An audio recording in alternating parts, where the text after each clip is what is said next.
Bookcase TV is brought to you in part by Resident Magazine.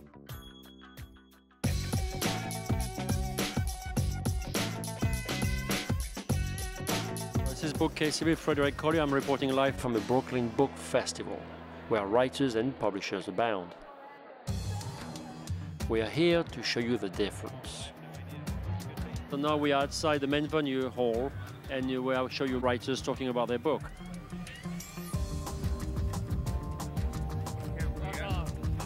I'm over here, Max. Over here, yes. Oh, thank you very much. Now you can see me again. Now we have shown you writers. Now we're going to show what publishers look like.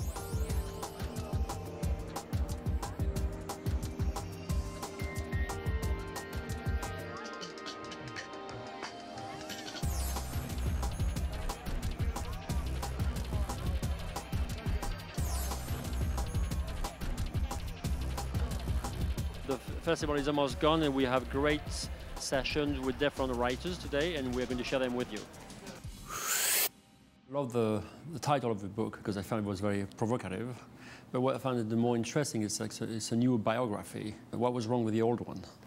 Well, the old one was full of lies. I mean, it's a new look at 5,000 years of cultural history about the meaning and treatment of the vagina, which turns out to be a metaphor for whatever any culture wants to say about women, or how any culture wants to control women. There's a great deal of new neuroscience, new discoveries about female desire, female arousal, and female orgasm in the last 20 or 25 years that haven't been reported on, that I wanted to introduce to readers. And the genesis of the book was your own personal experience? Not so much. I always knew I wanted to write a book about the vagina because it's the last taboo. And there's so much of how women are controlled and silenced has to do with targeting of their sexuality. So it's very, very important to explore female sexuality on its own terms. It's certainly the neuroscience I didn't expect to report on. I didn't know about it until I did have a medical crisis of my own in which I had a spinal injury, and that led me to an experience of diminished sexual sensation going along with diminished mind states. And then when that was treated and I recovered sensation, I also recovered states of consciousness. And that was a very dramatic experience of a direct recognition of a brain-vagina connection, if you like. And then I interviewed scientists, I interviewed physicians, I interviewed people who are working at the cutting edge of this research, and I found that there's this extraordinary new body of data confirming many, many levels of a brain-vagina connection. Why does it come back to sexuality to be awakened? I think people are really misreading or have read very casually if they conclude that I'm saying that only through orgasm does one reach full creativity. I'm not saying that at all. I'm saying something very specific and very much based on, it's not my opinion, it's based on this new neuroscience. When a woman is empowered by her culture and by herself to think about rewarding sex and anticipate it, that boosts dopamine in her brain. Now, dopamine is related to focus, motivation, assertiveness, sociability, energy, very positive mind states, and I would say very feminist mind states. And when she has an orgasm, it boosts opioids. Also, she gets a boost of oxytocin, which is about intimacy and connection. These are positive neurotransmitters and hormones for her to have access to. I'm saying that the female body is a gift. So you cover a big chunk of the history of that topic. What do you think is happening? I mean, what would be the male interest of keeping women down? As a feminist, I've always wondered and been baffled by the fact that for 5,000 years, female sexuality has been targeted, and so often the vagina is specifically targeted, whether in acts of systemic rape and war or through female genital mutilation, child marriage, and so on. To me, the dopamine loop really goes a long way to answering that question. And also a trip I took to Sierra Leone to interview women who had been systematically mutilated in war in that part of their bodies. If you get the neurotransmitters and hormones that are released when women are fully in charge of their sexuality, you see that if you want to control women, you target the vagina, you target their sexuality. The best part of the book, I love it, was the last chapter on the tantric and the Hindu and all those people you went to see in England. It talks about the nature of the self and the release that seems to come from having an orgasm. Unless I'm misread, I feel like the claim is like only when you have a full-blown orgasm you can reach your true self. I'm not saying that at all. Okay. So maybe I misread. I felt like it was the identity or the flow, the hormones flowing allows you to really expand and to blossom. And then the identity seems to be shaped around that, right. blossoming. This is why I'm saying that. I'm not exactly saying that. Okay. Again, there are many, many ways you can get dopamine from learning new things. You can get dopamine from shopping or playing video games. You can get oxytocin from holding a baby. The last chapter, which is about what basic Tantra does, mapped up against Western neuroscience. I only shared those techniques or tactics that sort of map up and are empirically based. That's more about staying in love. And I do think, as a woman and as a feminist and as someone who lives in this culture, giving people the information they need to stay in love is really empowering to people who want to stay in love. We have this idea in the West that you just fall in love magically and then you can't keep yourself from falling out of love. But the latest neuroscience shows that there are things that men can do to women that can help keep women in love with them over long, long periods of time. And these range from the effect of stroking, which has a very different measurable effect on the female body than the male body. It boosts oxytocin in women, making women like the person stroking them more, to eye gazing. Women have a need to be looked deeply in the eyes, exactly because of mirror neurons, to the fact that you can boost the microvoltage of female orgasm. This is actually measurable by dimming the lights and creating a seductive atmosphere. Or, you know, the importance of lying in each other's arms or taking a woman ballroom dancing. You know, believe it or not, if she's heterosexual, male sweat has components that regulate her menstrual cycle, lower her heart rate, boost luteinizing hormone, which again goes to desire, female desire. So if these are just, you know, techniques that involve treating women well, the readers who are using these techniques are definitely saying that it's helpful, and I don't see anything negative about people knowing how to make the people they're with happy. I don't see anything negative about making women happy. Do you think like science can explain everything on that level? No, science definitely can't explain the magic of falling in love, but it goes a long way towards sustaining the magic of falling in love. One example, women who are on the pill smell men differently than they do when they're off the pill because their bodies are being tricked into thinking that they're pregnant. So many women are finding that they go off the pill and they can't stand their husband's smell. They say they feel like they've married the wrong person. We are animals on some level. We're not just animals, obviously.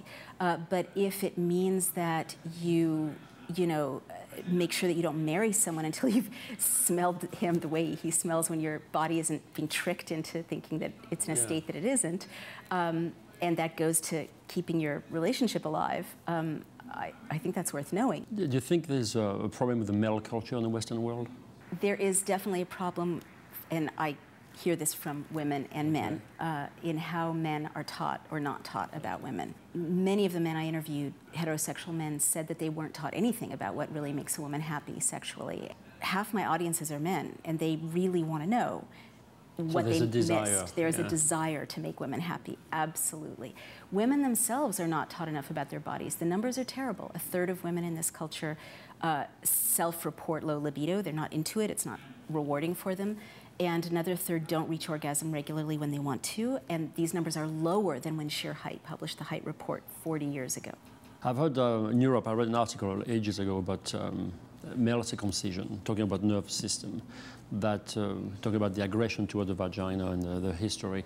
And there would be some relationship between what's been done to women because there's a decrease of the quality of the orgasm for male. Have you read about anything about it? There's a lot of discussion about male circumcision these days. I actually wrote a piece about it for The Guardian.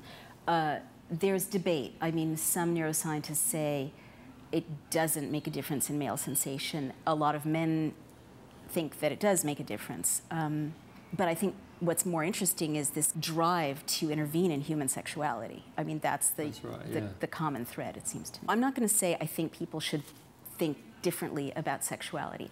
I do think, as a historian of the vagina now, you know, it's clear that human sexuality is a disruptive and revolutionary force when it's not clamped down on. So you've been touring a little bit with for this book. What sort of reaction have you been getting from women? Right.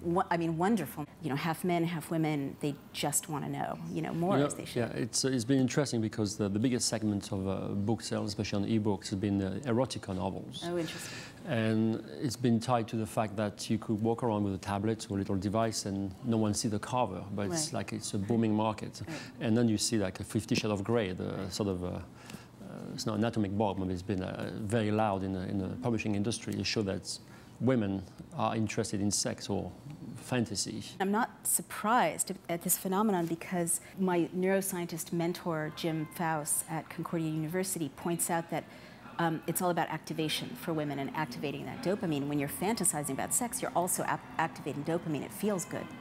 Yeah.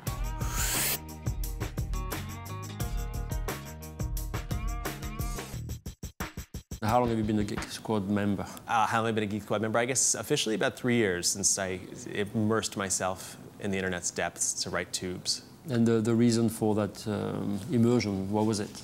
Well, it came down in a lot of ways to this story about a squirrel. I was spending most of my life online, as a lot of us do, and then my internet at home broke, and the cable guy came to fix it. Okay. He sort of followed the wire from behind my couch out to the backyard behind my building in Brooklyn, and there was a squirrel running along the wire. And he said, "I think that's your problem. I think a squirrel is chewing on your internet." I figured if a squirrel could chew on that piece of the internet, there must be other pieces of the internet that a squirrel could chew on. So there was a choice on your part to try to investigate, because you could also say, you know, oh, there's a blue sky. Yeah. I don't need to go investigate. Thank you, squirrel. No, but you did not. I did not. No, it's a very clear image of what would happen if you yanked the cable from the wall.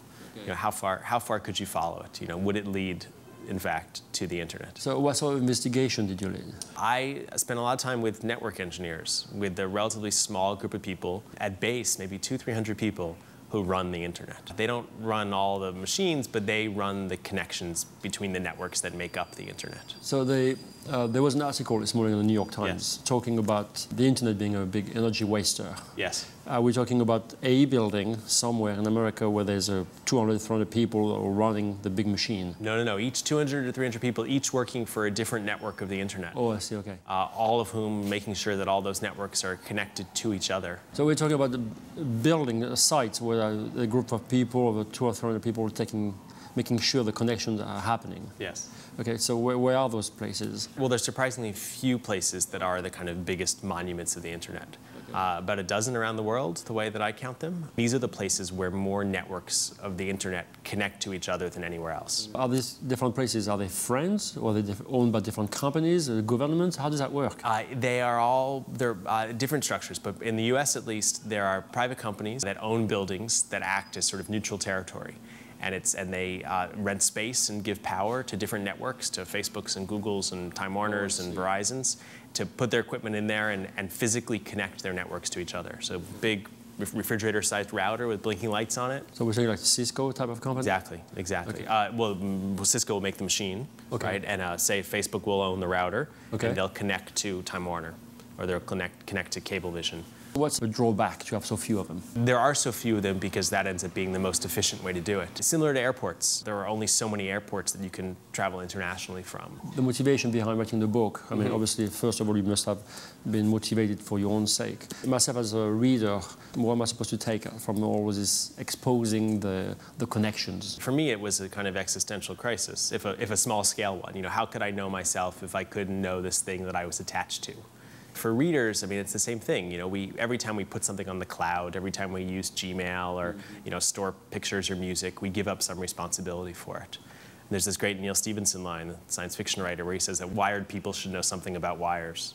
And I sort of took that to heart. You know, we should know what we're connected to. We should know something about these machines, rather than entrusting companies like Google or Facebook or Comcast or whoever it is to worry about it for us. Companies that, you know, obviously are worrying about themselves, not surprisingly. What have you learned about yourself? In researching the book and going to visit the internet, I was off the internet. The days that I was at these places were the days that I was entirely offline. I was engaged with the real world, not the virtual world. And that was particularly satisfying. So it took you all those years and being disconnected by a scroll to realize that actually it's a physical world. We've forgotten it. 10, 12 years ago, there was the information superhighway, and all we talked about was these things that connect us. And sometime in the last 10 years, or maybe the last 5 years, since everyone started using an iPhone or a BlackBerry or whatever it was, it snuck up on us as this real thing. It sort of just became a part of the fabric of our lives. The network itself, has it really taught us anything? It's such early days. It's so new. It's such a dominant part of our lives that how long has it been that we're really consumed by it? 3 years, 5 years, 8 years? 10 years ago, you were logging in, you were logging off, and that was not the case. So the degree to which it has changed us is, it's only beginning. This existential crisis, did you feel like since you opened your eyes, you're a different person? Did I visit the internet and wake up the next day and say, oh my God, now I understand myself better? No, of course not. But do I still have questions every single day about what these websites and services I'm attached to are doing with what it is and what they're making of it? Absolutely. I mean, last week with the Muhammad video that inflamed things in the Middle East, and YouTube pulls the plug in certain countries with little explanation, little oversight, and with the refusal to talk to the press about the reasons for that.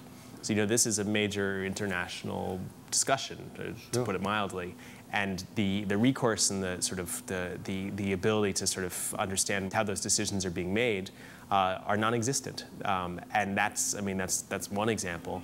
But we need to know, and we need to have a better understanding of what these things are that we're connected to. So you think it should be regulated, or should the government would have something to say whether YouTube probably plugs on a video, or the fact it's a private company, they can do anything they want?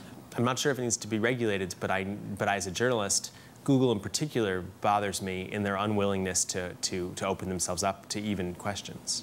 I invited myself over to visit their data center, and they gave me a tour of the parking lot. They gave me a tour of the parking lot, plied me with this delicious lunch, and then when I said that I was disappointed that I didn't get to see what I had seen at so many other places. I had visited dozens of these places. Everyone had said, oh, we're really glad you're here. We want to help you understand this. At Google, they said, we're sorry you're disappointed. Senators and governors have been disappointed not to be let inside our buildings as well.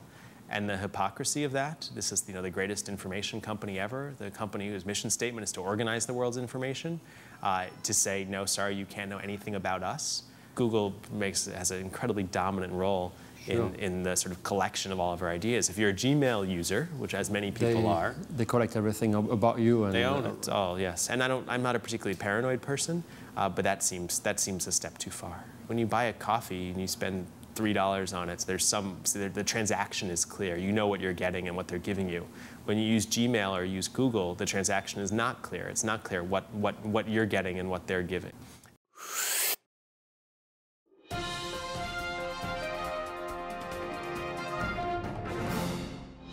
In the past, to become a writer, the best way to get noticed was to publish in a literary magazine. But with the proliferation of online magazines and blogs, many of these have suffered from declining readership. If they did not adapt to the new climate, they just disappeared. Here we meet with two examples that, despite the changing landscape, are thriving. Yet the question remains, are literary magazines still relevant? The panel you did earlier this week with Rob Spillman, and who gives a about magazines? About literary magazines. Yes. Yeah. Why should I care about Granta? What makes it different? It brings together the best writing. I can say that with complete confidence because we read so much. Every issue is nonfiction, memoir, reportage, poetry, short stories, and photography. What is literature suffering from? We're not losing readers. We're just having a shift in what format they read. What's the new world for Granta? An app. An application? That people can get this entire issue online. Why there's so much emphasis on the electronic? People are getting used to not schlepping around books. Do you see major differences between older writer and younger writer on the style, the approach to literature? I see a difference sometimes in younger writers where there's a little bit of impatience in getting a response. The process of putting together a literary journal like Granta that comes out 4 times a year, where we read 5, 6, 8 times the amount of material that actually... Of course, you have to, yeah. And we bat it around and we have to talk about it and everything. I think younger writers can get impatient with just thinking, why haven't I heard back? So we give a about literary magazines, yeah? Why was that panel important? You know, it was an interesting conversation about the future, mainly not just so much about readers, but the technology. What's your opinions about the e-publishing? Do you think it's detrimental to the business or not? The playing field for production has been completely flattened. Like, anybody can produce work, but curation is still vitally important. We act as curators, and then the big publishers, the agents, they all look to our magazine and other magazines to see, you know, who we've selected, because we've done the heavy work. I think also curation is not just top-down. It's like when a work goes out in the world, I think social media grabs it, and if it's good, it goes out. It doesn't matter where it comes from. What's the future for Tin House? It's going to be both the physical object and digital. People really like to have the physical object. Given the flood of publication in this digital age, curation is at the heart of discovering new talent. And that's all from Busy TV World. Remember, reading blows your mind.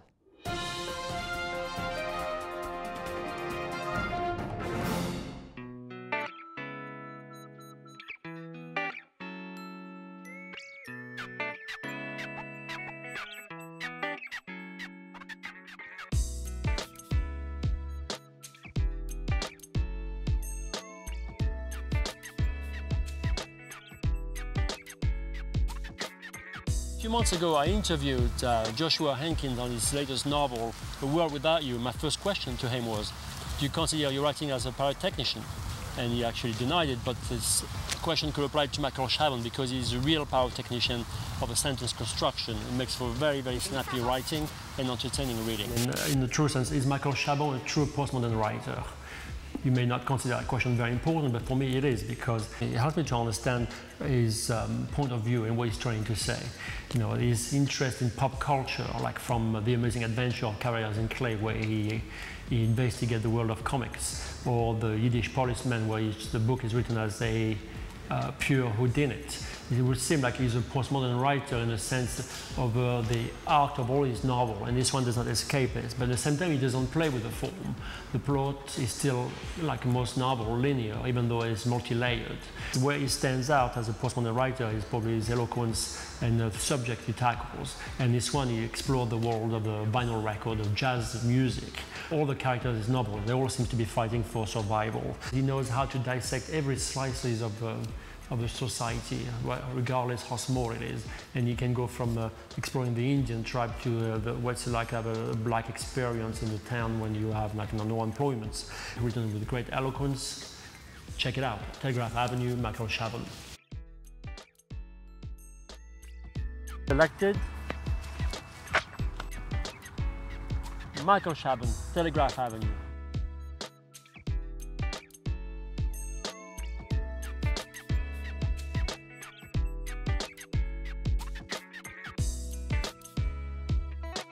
The Shape of the Final Dog by Hampton Fancher. You may know Hampton Fancher as being the writer of the original screenplay for Blade Runner, which is, I mean, obviously the classic sci-fi film. It's about the story of this detective who has to find their androids and destroy them, but he falls in love with one of them, and at the end we learn that the actually android is more human than the humans. The great question to raise is it possible to love something which is not human?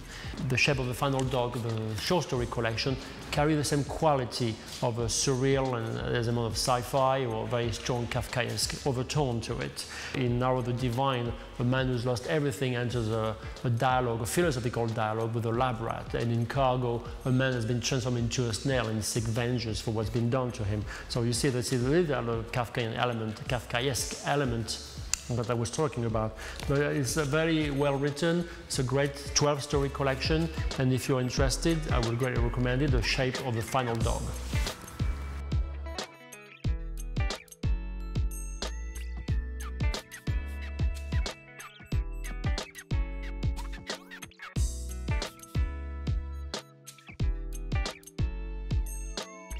Our next book for this week, the pick of the week, is William Krueger and Trickster's Point. It's a 12-book, I believe, from the Cork O'Connor series. And if you know, Cork O'Connor is a sheriff living in the north part of Minnesota. This story, like all the others, are about a murder. In this case, we have Cork O'Connor going bow hunting with his best friend, Jubal Little, who ended up dying with an arrow in his heart. And it turns out the arrow belongs to Cork O'Connor. So he's being blamed for the murder, and he has to prove his innocence. So the book is very poignant in its pacing and also in his ability to keep us interested. The tone and the style of his writing very much influenced by Hemingway. But this book has a lot of cheekiness in the writing, so it's as if he's trying to make the reader an accomplice to his story. The book centered around this quest to prove his innocence and to unravel who the guilty party is. Trickster Point, William Krueger.